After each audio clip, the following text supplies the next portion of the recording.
আসসালামু আলাইকুম, welcome to my channel cooking by Tania Mohammad. আজকে আমি আপনাদের ডাবের পুডিংয়ের রেসিপি করে দেখাবো। এটার জন্য ডাবের পানি নিয়ে নিয়েছি, চিনি নিয়ে নিয়েছি, আগার আগার পাউডার নিয়ে নিয়েছি। ডাবের মধ্যে যে পাতলা শর্ট থাকে নারিকেলগুলো, সেগুলো কুচি করে কেটে আমি সার্ভিং ডিশের মধ্যে প্রথমেই নিয়ে নিয়েছি। এখন মেজারমেন্ট কাপের মাধ্যমে 3 কাপ আমি ডাবের পানি নিয়ে নিচ্ছি। মেজারমেন্ট কাপের যে সবচেয়ে বড় কাপটা, সেটা দিয়ে কিন্তু আমি 3 কাপ পানি নিয়ে নিচ্ছি।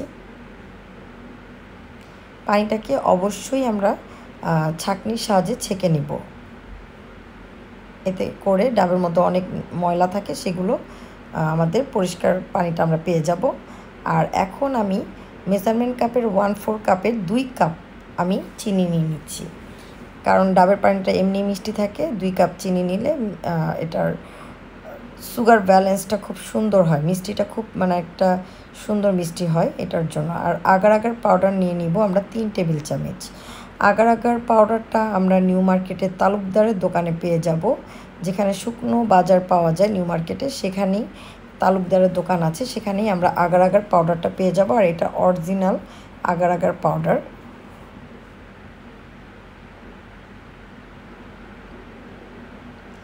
এগুলো সব কিছু আমরা দিয়ে ভালো করে মিশিয়ে নিচ্ছি। এখন আমরা আরও 1 টেবিল চামচ আগার আগার পাউডার দিয়ে দিব।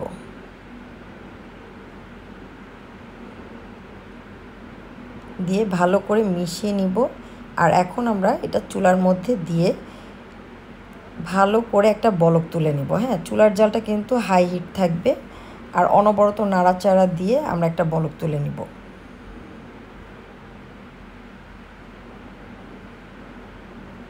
নাড়াচাড়া কিন্তু বন্ধ করা যাবে না, অনবরত নাড়াচাড়া দিতে থাকতে হবে। যখন একটা বলক চলে আসবে,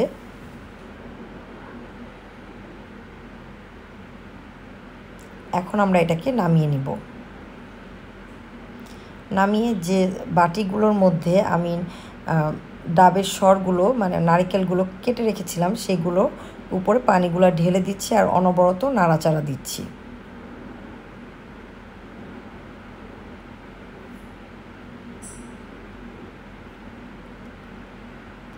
এই 1 টাইম কাপগুলোও আপনার নিউ মার্কেটে পেয়ে যাবেন। এই কাপগুলোর মধ্যেও আমি পানিগুলো ঢেলে দিচ্ছি আর একটু নাড়াচাড়া দিয়ে নিচ্ছি। এতে করে ডাবের যে নারিকেলগুলো, সেগুলো সুন্দর উপরে নিচে একটু হয়ে যাবে।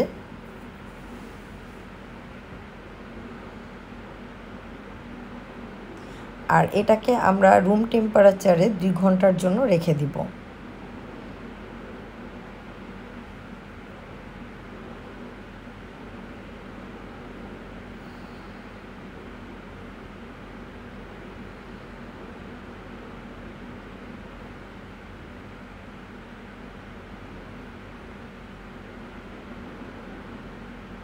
2 ঘন্টা পর আমাদের ডাবের পুডিংগুলো সেট আপ হয়ে গেছে, দেখতেই পারতেছেন খুব সুন্দর সেট হয়েছে। আমি উলট পালট করে দেখাচ্ছি, যেগুলো পড়তেছে না। হ্যাঁ, এখন আমি এটা চিল করার জন্য ফ্রিজে রেখে দিব, ঠান্ডা করার জন্য, প্রায় 2-3 ঘন্টার জন্য। 2 ঘন্টা পর আমি কিন্তু এটা বের করে চারপাশ থেকে একটু কাপ থেকে ছাড়িয়ে নিচ্ছি। আর এই যে সার্ভিং ডিশে ঢেলে আপনাদের দেখাচ্ছি যে দেখতে আমাদের ডাবের পুডিংটা কেমন হয়েছে। রেসিপি ভালো লাগলে অবশ্যই বাসায় ট্রাই করবেন। আমার চ্যানেলকে কিন্তু সাবস্ক্রাইব করবেন, বেল আইকনে ক্লিক করবেন, লাইক দিয়ে আমার পাশেই থাকবেন। আপনাদের সাপোর্ট আর আপনাদের ভালোবাসা আমার অনেক দরকার। আল্লাহ হাফেজ।